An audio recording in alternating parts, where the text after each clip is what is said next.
এখন আমার কবুতর ফার্স্ট হইলো, আপনার কবুতর ফার্স্ট হইলো না, এর কারণ কি? বাচ্চা যখন থাকে তখন থেকে একে ট্রেনিং দেওয়া লাগে। ট্রেনিংটা হলো এরকম। এখন আপনাদেরকে এমন একটি ট্রেনিং এর কথা বলবো যে ট্রেনিংটা যদি আপনি নতুন হয়ে থাকেন, একদম নতুন হয়ে থাকেন, আর এই ট্রেনিংটা যদি আপনি ফলো করে থাকেন, আমি নিশ্চিত আপনি একটা ভালো রেজাল্ট করবেন। এটা সাধারণত কোনো রেসার কবুতর যারা পালেন সাধারণত বলতে চান না, যারা পুরাতন, আর যারা নতুন তারা তো জানেন না। আসসালামু আলাইকুম, সবাই কেমন আছেন? আশা করি সকলে ভালো আছেন। আজকের ভিডিওতে বলবো কিভাবে রেসার কবুতরের বাচ্চাকে ট্রেনিং দেওয়া হয়, বা আমরা রেসার কবুতরের বাচ্চাকে ট্রেনিং দিয়ে থাকি।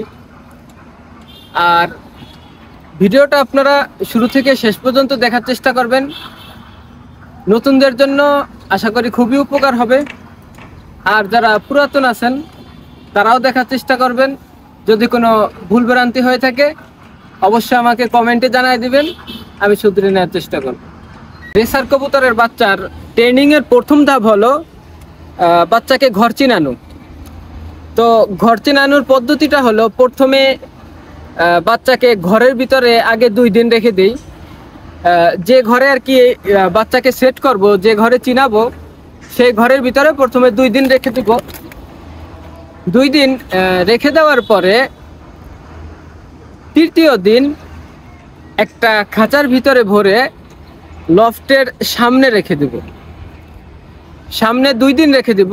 2 দিন বলতে মনে করেন আমি সকালবেলা রাখলাম, সূর্য যখন উঠে আধা ঘন্টা 1 ঘন্টা পরে আমি আবার লফটে ঢুকাই দিলাম। লফটের বাইরে যখন আমি 2 দিন রেখে দিব, 2 দিন রেখে দেওয়ার পরেই অনেক বাচ্চা ঘর চিনে যায়। এরপরে ভালো করে চিনানোর জন্য লফটের সামনে থেকে একটু দূরে সরাই নিব, একটু সামনের দিক সরাই নেব একদিন।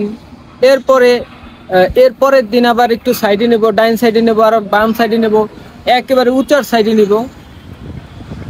এরপরে যখন আপনি দেখবেন যে কবুতরের বাচ্চা খাঁচার ভিতর থেকে বের হয়ে লফটের দিকে, মানে এদিক সেদিক না, খাঁচা থেকে বের হয়ে লফটের দিকে যাওয়ার চেষ্টা করতেছে, তখন আপনি বুঝবেন যে কবুতরের বাচ্চা ঘর চিনে গেছে।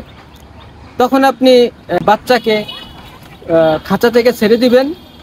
ছেড়ে দিয়ে তাকে কোনো রকম ধাওয়া এবং উড়ানোর চেষ্টা করা যাবে না। ও এমনিতেই দেখবেন আস্তে আস্তে করে সে লফটের ভিতর ঢুকে যাবে। এখন আপনাদেরকে এমন একটি ট্রেনিংয়ের কথা বলবো যে ট্রেনিংটা যদি আপনি নতুন হয়ে থাকেন, একদম নতুন হয়ে থাকেন, আর এই ট্রেনিংটা যদি আপনি ফলো করে থাকেন, আমি নিশ্চিত আপনি একটা ভালো রেজাল্ট করবেন। এটা সাধারণত কোনো রেসার কবুতর যারা পালেন সাধারণত বলতে চান না, যারা পুরাতন, আর যারা নতুন তারা তো জানেন না। আর যারা 2-1টা রেস করছেন তারা এই জিনিসটার দিকে খেয়ালই করেন না। সেই জিনিসটা হলো কবুতরের ট্র্যাপিং। কবুতরের ট্র্যাপিং সিস্টেমটা যার যত বেশি ভালো, রেজাল্টের দিক দিয়ে তার রেজাল্ট হওয়ার জন্য তার চান্সটা অনেক বেশি। কারণ কবুতরের ট্রেনিংয়ের আমি যে মূল জিনিসটা আমি বুঝি সেটা হলো কবুতরের ট্র্যাপিং যে জিনিসটা, সেটা যদি আপনার কবুতরের ট্র্যাপিং ভালো হয়, আপনার রেসের রেজাল্ট ভালো হইতে বাধ্য। কারণ আমার কাছে যে ব্লাড লাইনের কবুতর আছে, আপনার কাছে তো একই ধরনের একই কবুতরের বাচ্চা থাকতেও পারে। তো এখন আমার কবুতর ফার্স্ট হইলো, আপনার কবুতর ফার্স্ট হইলো না, এর কারণ কি? কারণ আমার ট্রেনিং, আমার যে ট্র্যাপিংটা, মানে ট্র্যাপিং জিনিসটা হলো যে আমি কবুতরকে ডাক দেওয়ার সঙ্গে সঙ্গে খোপের ভিতর ঢুকে যাবে বা লফটের ভিতরে ঢুকে যাবে, এটা হলো ট্র্যাপিং। যার ট্র্যাপিংটা বা লফটে ঢোকার ইয়াটা বেশি হবে, ট্রেনিংটা বেশি হবে, রেসে রেজাল্টের দিক দিয়ে রেজাল্ট করার পসিবিলিটি তার অনেক বেড়ে যাবে। তো ট্র্যাপিংটা আসলে 2-1 দিনে হয় না, এর পিছে অনেক কষ্ট করা লাগে। শুরুর দিক দিয়ে অনেক কষ্ট হয়, কবুতর ডাকতেছে আসে না, ও ওর মতো উঠতেছে ঘুরতেছে। আমরা বিদেশে যখন বিদেশিদের যখন কবুতর দেখি যে তারা বাঁশি দেওয়ার সঙ্গে সঙ্গে চলে আসে, মানে অনেক কষ্ট করতে হয়। আমরা দেখতেছি যে চলে আসে, আসলে জিনিসটা তো সহজ না। বাচ্চা যখন থাকে তখন থেকে একে ট্রেনিং দেওয়া লাগে। ট্রেনিংটা হলো এরকম যে আপনি যখন কবুতর ছাড়বেন সকালবেলা, আপনারা চেষ্টা করবেন, যারা নতুন আছেন তাদেরকে বলতেছি, কবুতর যখন বাচ্চা ছাড়বেন সকালবেলা ছাড়ার পরে কবুতর যখন উড়ে এসে বাসায় বসবে, তখন আপনি লফটের বাইরে না, লফটের ভিতরে খাবার দিয়ে পানি দিয়ে কবুতরকে বাঁশি দিয়ে বা যেভাবে আপনি পারেন ডাকবেন। তখন যে কবুতরগুলি আসবে, আসিয়া লফটের ভিতর ঢুকে পানি দেখবে, খাবার দেখবে, আপনার ডাকের কারণে দেখলেন যে আপনি ডাকছেন, ভিতরে ঢুকে গেছে, দেখছে খাবার পানি, তো তার একটা মেন্টালি একটা হয়ে গেছে যে আমারে ডাকলে ভিতরে ঢুকলে পানি পাওয়া যায়, খাবার পাওয়া যায়। 2-1 দিন প্রথমে আসতে চাইবে না, 5 দিনে আসতে চাইবে না। আপনি যদি মনে করেন 10 দিন 12 দিন এরকম করেন, তাহলে দেখবেন কবুতর অটোমেটিক ট্রেনিং হয়ে গেছে।